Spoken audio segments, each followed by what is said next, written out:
Welcome to the Art of Being Happy, Buddha's Guide to Modern Living from Jethavanarama Buddhist Monastery, Sri Lanka. This intriguing talk series brings timeless Buddhist wisdom to help you navigate life's challenges through simple, practical insights. Each episode offers gentle guidance for finding peace and joy in everyday moments. Join us on this journey toward lasting happiness and inner peace. Brought to you by Sanathanavani, the voice eternal. Think for a moment about some of the times you have suffered in your life. Take some recent experiences, if you can remember. Then suffering comes in many forms. I'm now talking about the suffering that we have all come through, we've all experienced. That's suffering, okay? And then I'll show you why that is different to the Buddha's teaching of suffering. So we suffer when people make us sad, or when we are sad, and then we say people make us sad, don't we? She made me sad, he made me sad, we catch ourselves saying. We suffer when we are disappointed about something. We suffer when we are ashamed, sometimes when we are humiliated. What about when we are insulted? Don't we suffer? If someone insults you in the middle of the street, if someone calls you names, you feel ashamed and you begin to suffer. What about when you are at a loss, perhaps in business, right, or any other venture you might be in, if you lose something that you like? Perhaps if you lose some property that belongs to you, maybe you are the victim of theft, suffer. Perhaps if you have to lose an arm or a leg, maybe a limb, perhaps you've just had an accident and the doctor says, I'm sorry, I can't save your right eye. How does that make you feel in that moment? We suffer. For you to experience that suffering, do you think the Buddha came out of nowhere and just preached the Dhamma to you at that moment? No, it was not the Buddha. The doctor said, we can't save your eye. And then you begin to suffer. So you see, you don't need the Buddha to understand that suffering. Loss from a loved one, or departing from a loved one. And what about the other stuff? Having to be with people you don't like? Which one do you get more of? I don't know, in your lives, having to be with people you don't like. Maybe it's at the workplace, maybe it's at home, I don't know. Is there a way you could not suffer when these things happen? What do you think?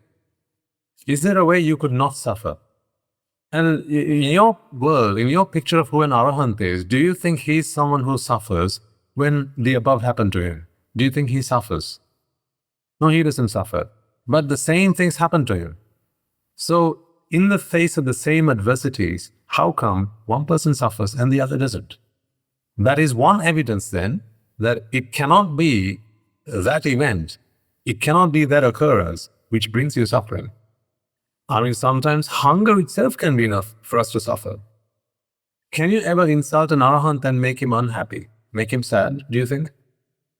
But have you not caught yourself being insulted by someone and then you began to suffer? Maybe if you didn't have the chance to say something back in return, that caused you even more suffering.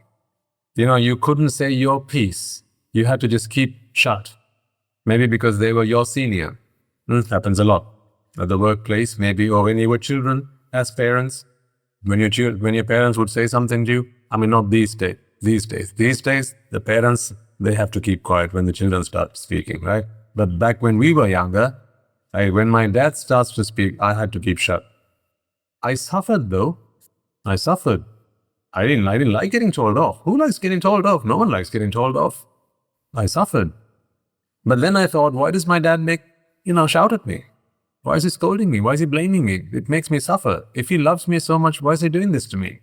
Today I realize it was virtually impossible for my dad to make me suffer because suffering is not something that someone else can give me. But just take a moment, folks, and think for now, the suffering that we understand right now, does it not seem like it comes from the outside? Don't you agree with me? Does it not seem like suffering comes from the outside? When the economy crashes, there'll be people who go and commit suicide. I've seen that happen. Because they've lost everything they've earned. And then they lose the will to live. And then they go and commit suicide. I've seen people, that especially happens, in the later part of life. Have you not seen where usually if it's just the the couple that are left, children have left home, right? Mother, father, they're now old. Usually, if one of the couple pass away, what happens soon after? The other person passes away. And then you say, that's because it was my mother who kept my father happy, but when my mother passed away, there was no one to keep my father happy, so my father also passed away. It was just like, there were two peas in a pod. When one fell out, the other soon followed suit. See, we feel that suffering comes to us from the outside world. There is one kind of suffering that comes from the outside world, just one. And that is physical suffering. That there is no argument about. If this hurts me, it hurts you, and it hurts everybody. That hurts us all the same. But there is also the internalization of that pain, which an arahant is capable of not doing. The problem with thinking that suffering comes from the outside is now we expect other people not to make us suffer. We expect other things not to make us suffer. That is why you sometimes find yourselves begging for other people not to make you suffer. Have you never found yourself saying, please don't say these things to me. It hurts me. Why do you talk to me like that? After all I've done for you, why do you say these things to me? It hurts my feelings. Can't you understand me? How many years have we lived together and you still talk to me like this? Am I enacting a part of your life? Maybe, I don't know. Am I close? That's all right. Been there, done that, bought the t-shirt. I know what it's like. Like I told you, I haven't fallen from the sky. I've lived the life that you have all lived, so I know what life is like. And I want to share with you some of the answers to life's riddles. When a boy and a girl, first they have a crush, and then they like each other, then they express their desire for each other, and then they get into a relationship, right? We've all been there. You know what I'm talking about, right? So I think most of you will be able to relate to what I'm saying. Just think about this for a second. From the moment you start having feelings for each other, you felt that you were on cloud 9 when she said, yes, I'd like to be your girlfriend. You asked her out, she said yes. So that was a moment for celebration. But tell me, no sooner, no later, didn't something like this happen to you? Up until that point, you lived in no fear for what might happen to her or what might happen to him. But the moment that you felt that she was yours, you haven't tied the knot yet, but you feel that she's yours, she's your partner to be, she's going to be your life partner. I say she, the she's here can think of the he's, okay? Otherwise I have to give you both sides of the argument, right? So I'll tell you, talked about one side of the equation, you can think of the other side. So the moment she said, yes, I would like to go out with you, didn't a fear come into your mind like, what if she betrays me? What if someone else tries to snatch her from me? Didn't these feelings, thoughts come into your mind at least, once in a while? When you held hands and you walked along the street, if ever she pulled her hand away from you, and in that moment you also saw another guy walking up to you, what happens? Tell me what goes through your mind at that time. Suspicion? Fear? Oh my God, what's going on? Why did she just do that? See, maybe you might feel that this is not the moment to ask her about it, but you will start thinking about it. It'll worry you. It'll be a burden to you until one day you'll ask her, maybe right at the end of that journey, right? You're going out, you've gone to the movies, you've gone to the restaurant, had a meal, and then right at the beginning, as soon as you left home, she did that to you. And then at the end of the day, when you're ready to depart, or you're dropping her off at her house, or maybe even the following day you send a text message. Hun, I just meant to ask you, it's not like it's anything serious or anything, but I was holding your hand yesterday while we were out. Why did you pull your hand away when we saw that guy walk up to us? I'm just curious. It's not like I have any suspicions or anything, yeah? See, from the time that happened to the moment you ask this question, what's going on in your mind? You're suffering. You're suffering. This is a suffering that we call fear. This is terrible. If ever you attach yourself to something, the Buddha says, there's not a moment that passes from that point where you are not suffering.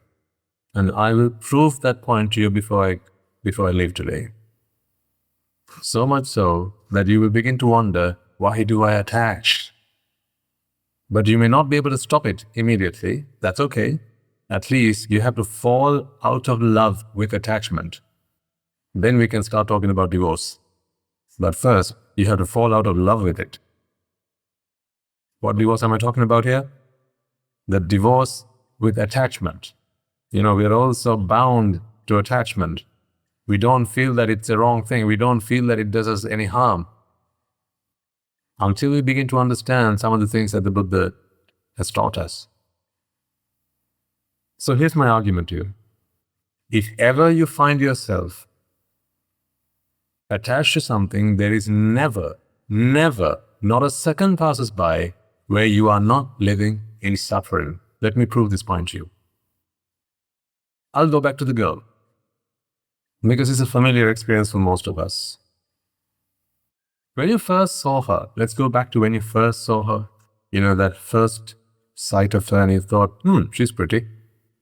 Perhaps you were in chemistry class. I know, you don't learn chemistry in grade 2, right? I forget. I have to apply to the modern day and age, right? I used to preach about chemistry class because I thought, that's when things start to happen. Chemistry happens in chemistry class.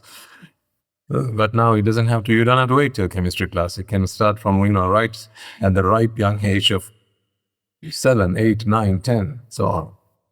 This tender age.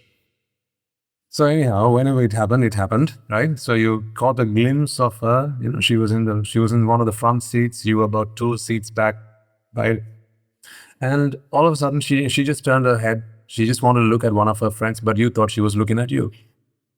She jostled her hair, looked at, just by accident, your eyes met. And then you thought, I think she's interested. She's pretty. I'm certainly interested. So in that moment, attachment took over. Now let's see what happens after that. Attachment has now taken over. It's almost like your mind is now hijacked. When an aircraft is hijacked, who has control? The pilot?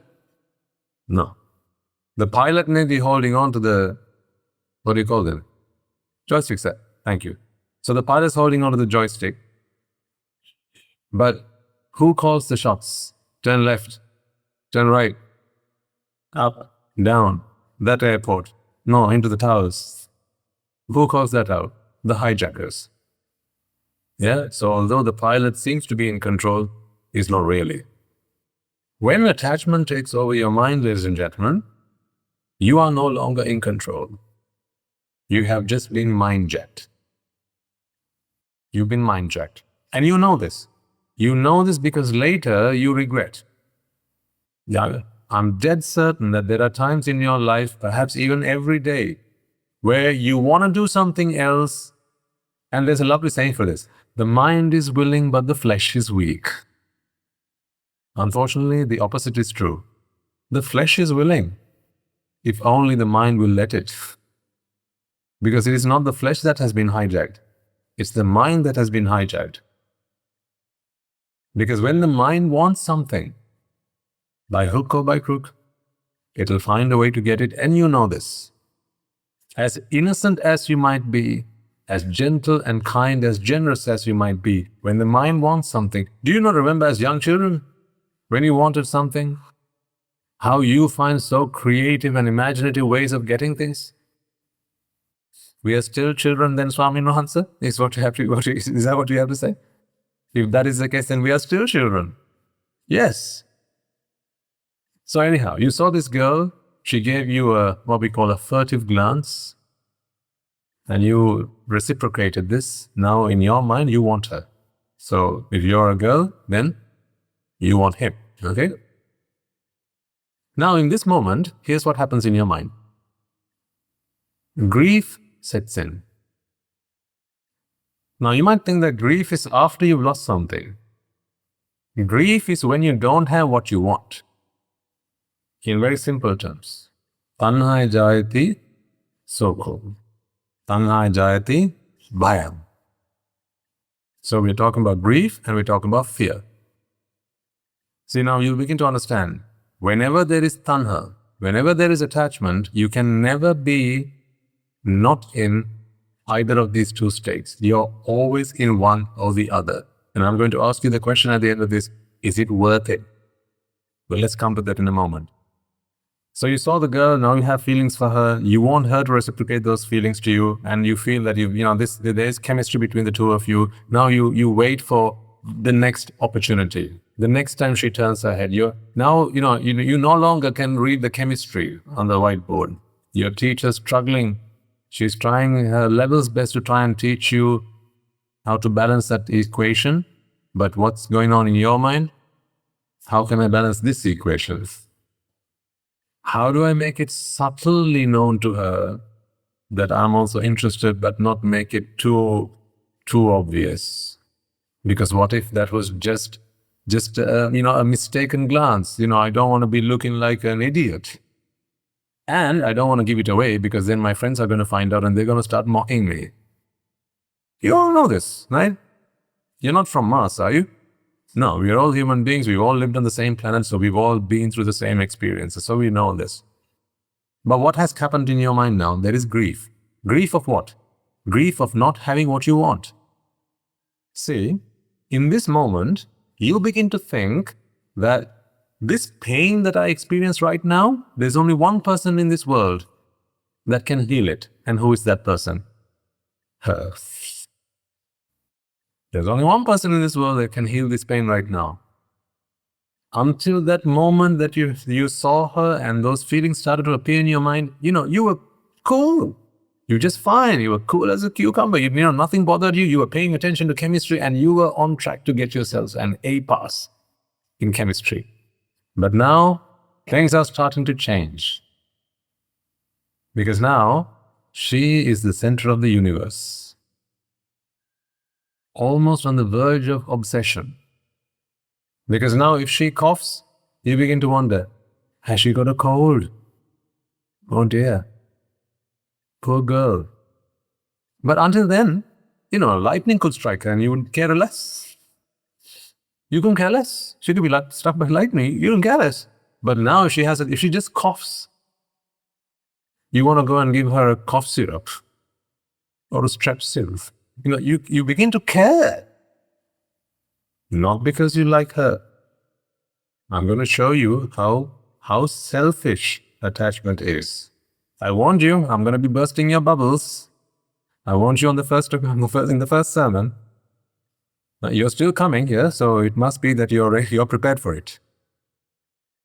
I'm going to show you that love is pure selfishness. I also love, but in a very different way. I love expecting nothing in return.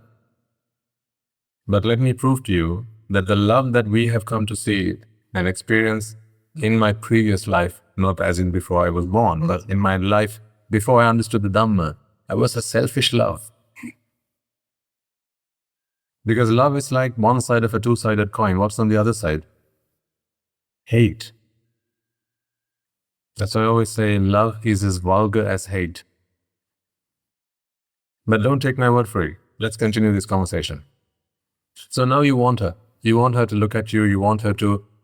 Oh, no, it's not that you just want... It's not just that you want her to look at you, but you also want her not to look at what else? Anyone else. See, until now, she could talk with all the boys in the class. She could smile at them. She could exchange gifts. Maybe she could borrow a book a pen, a pencil. Maybe she could just, have a giggle and a laugh with anyone in the class, and that was perfectly fine for you. But now, you feel that you somehow have ownership. And now she has to have your permission. No? Let's just fast forward quickly. This relationship, a few years, maybe a few months. Do you not recall this conversation where, why did you look at him? Why did you look at him like that? Why was that conversation so long? Did it have to be so long? Why is he calling you now? Who's that text from? What, somehow all of a sudden, another human being who has the freedom of free speech has to now get your permissions to talk to another. See? What's crept into your mind now? What has this hijacker done to you? Implanted fear. But previously it was grief. Grief of not having what you want. You wanted something and you couldn't have it. So somehow you approach her. You pick up the courage to do so. You sometimes, muster up courage. Your friends tell you, yes, Machan, go and talk to her. It's fine. We are here for you if ever. We've always been here for you. Don't you remember? And you say, yeah, you've always been here for me. Right, let me go and talk to her. And sometimes, they make that conversation easier, don't they? Easier? Yeah, like they go and say, hey, he wants to talk to you. So somehow, you approach her and now you go like that. And you pick up the words to speak to her and you say, yes, I know you are I. Yes. What do you have to say? I think you're very, very nice. Oh, really? Thank you, says she. Shall we be friends? Here's my number. Can I have yours? So we exchange numbers. Sometimes she might say, you know what, I'm not really interested. What happens then? If you've ever been there, just go back in your down memory lane. Just take a little stroll down memory lane. If you can remember, when you were denied, how did you feel in that moment? When she said, I've got a boyfriend. I'm already going out with someone. Not interested. Thanks, but no thanks. How did you feel in that moment? Do you not remember how the whole world just began to collapse? Do you remember how your heart felt in that moment? Do you remember that feeling? That agonizing feeling. I know it was just, just playful, it was just a bit of fun. I know, but nonetheless, did it not hurt you? Now the question is, why did it hurt you? You expected her, this other person, to bring you happiness. But in that expectation, hidden behind the veil of this expectation of happiness, what has really come into your life? Only two things: fear and grief. When you approach her, when you ask her, are you interested? Shall we go for a dance? Shall we go for a meal? Right? You're always hoping her to give you an expected answer, right? In other words, everything she says, you match with something already in your mind. When you ask a question, you already have an expectation. When I ask this question, I want her to say yes. Yeah? So when she says yes, how do you feel? Elated. But when she says no, how do you feel? Disappointed. In other words, have you not just given her complete control of your happiness? Thank you for joining us on The Art of Being Happy from Jethavanarama Buddhist Monastery. May today's wisdom bring you peace and joy in your daily life. We'd love to hear how these talks have touched your life. Share your experiences with us on +91 6361 803371. Until next time, may you find happiness in each present moment. Brought to you by Sanathanavani, the voice eternal.